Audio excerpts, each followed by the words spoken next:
Behind the Mask, The Rise of Leslie Vernon is this week's Spooktober review. So, Nate, we saw Suspiria, a movie you hadn't seen before that I have. So now, your choice for a new movie for me was Behind the Mask, The Rise of Leslie Vernon. Yeah. This is a mockumentary, kind of part mockumentary, part cinematic journey of man's desire to become like the next horror legend. We've had Michael Myers, we've had Freddy Krueger. This guy wants to be the next one. Yeah. So he invites a documentary crew along to follow him on his chase for glory.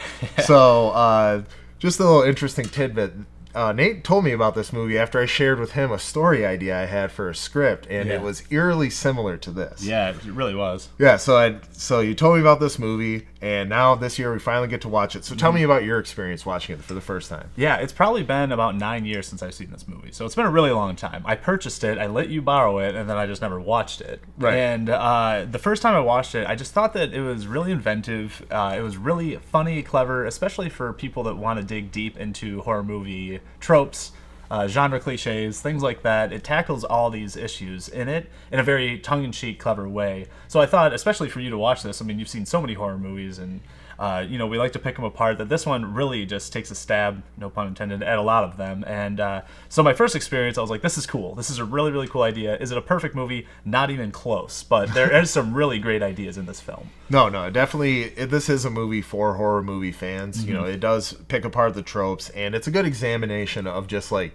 all the things that encompass like being this kind of killer. Just like not only like, you know, you got your survivor girl, like your final girl, everything like that, but you know, there's your Ahabs, there's all these like these neat little terminologies that they come up with, and also how like he has a mentor and all this. So he has to do cardio so he doesn't look like he's running all the time. Even though, like those types of things, like, you know, it's just a job. You know, it's a job and it's a necessary job. Right, and for this character Leslie Vernon, I mean, for him, it's like a mission, like a quest. Yeah. So he's very invested in this, and it's kind of funny to see how the documentary crew, especially the lead documentarian, handles this and reacts to kind of like his reasonings and his logic when it comes to, like, you know, trying to be a serial killer. Yeah, and these people are, you know, they want to make a documentary. They are out of college, and I don't really think they know what they're getting themselves into off the bat. You know, they think it's almost kind of like a joke,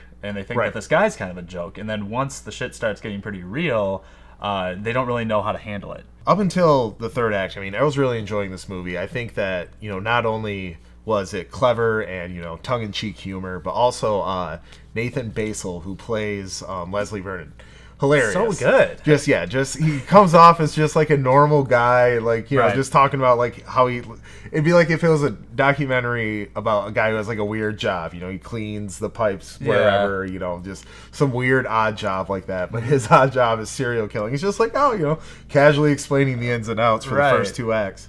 But then when the third act rolls around, in the movie before, they kind of switch from documentary style to cinematic. Yeah, it's almost like when he's executing part of his mission, we start going to cinematic. Right. And then just when they're capturing the documentary, you know, it's showing the documentary style. Yeah. But in the third act, it kind of takes a turn and pretty much exclusively cinematic, because that's like when the story's like coming to its end. Yeah. And I just feel like that's when the movie starts to lose its charm and it's kind of its originality, because not only does it make that hard turn into strict cinematic, but also it just kind of goes paint by numbers by then. Like, all the originality in it's just kind of lost. Yeah, I totally agree. This is actually probably one of the biggest failures of a third act for a movie for me that I totally forgot about. Because the first two acts stand out so much to you. Very strong. That if you're going to remember this movie, you're only going to remember those parts. I barely remembered the ending of this movie, and I remembered why I didn't remember it was because it's not well done.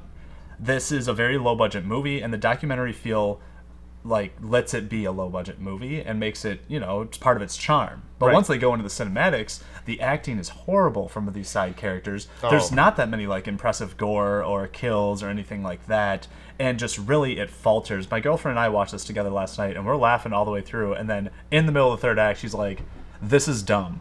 I'm like, this is really dumb. I'm almost embarrassed for it a little bit, because it kind of just fails at the end. Yeah, it's very generic, and I'm glad you brought up the acting, because it's up until that point you don't see the camera operators from the documentary crew. Right. Yeah. But then you do. They become characters and they have dialogue, and boy, is it delivered just poorly by both of them. Like, at first it was just one guy who stuck out to me, and then the other guy started speaking more. I'm like, bad. Yeah, and that's when the movie shows its budget and does lose its charm. And honestly, that's like, I feel like, that's when it does feel like a B movie. And I don't know if it's intentional, but even if it is, it's a very hard shift to go from comedy from the first two acts to like just pure straight horror in the third act, especially when it's so generic. I think of a movie like Cabin in the Woods. How pretty much the third act is more horror, but there's still a little bit of comedy peppered in there. Yeah. And there was some horror leading up to it, so it was a nice flow from like mostly comedy, some horror, to mostly horror, some comedy. And I don't think it finessed it quite well with this one. One other thing that's missing for me in this movie is I wanted an explanation of why he chose his mask. It's called Behind the Mask, and you never even find out why he has this mask. No, and then like his makeup kind of like mimics it, so just like what was the reasoning behind it? Because Jason has his hockey mask, and Michael has his iconic mask as well, so there was a little bit more explanation. I could have just used more behind the scenes. Yeah, I think it definitely could have relied a little bit more on the mockumentary feel, because I think that's what was working for this movie. And I think that between the that once it makes that turn in the third act, this movie kind of wanted to have its cake and eat it, because the first two acts, they're making fun of all these tropes, they're pointing out how illogical and like, why would you do this type thing, and then like they expect us to like buy into it in the third act and be scared for these characters, and we're just not. Yep, I totally agree. And I think that this is something where it could have been a two-part movie, where one part is full documentary and you learn about who Leslie Vernon is, and then a whole other movie could have just been a slasher flick with Leslie Vernon as the serial killer, and that's it, and have two different directors or something like that. But yeah, this mix unfortunately did not pay off in the end. No.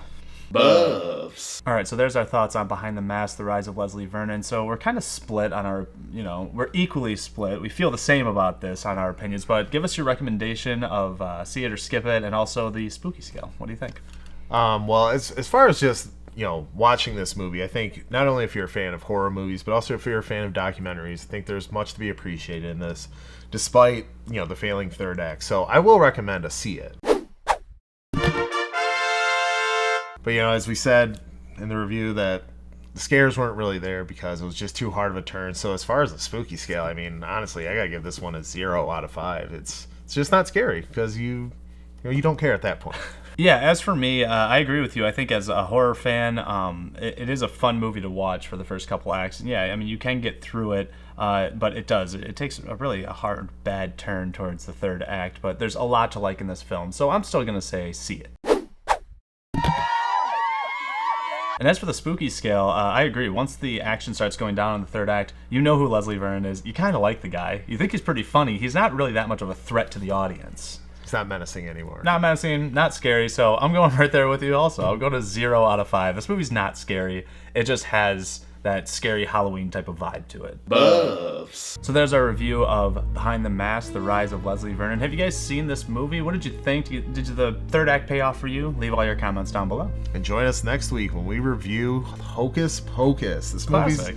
celebrating its 25th anniversary, believe it or not. So weird, yeah. Yeah, it's going to be fun to go back to this one. It's been a while since I watched it. See how it holds up. Is it scary? Is it still good? Yeah, we'll see. Anyway, we're bringing that review next week. But remember, no matter where you are, no matter who you're with, watch more movies.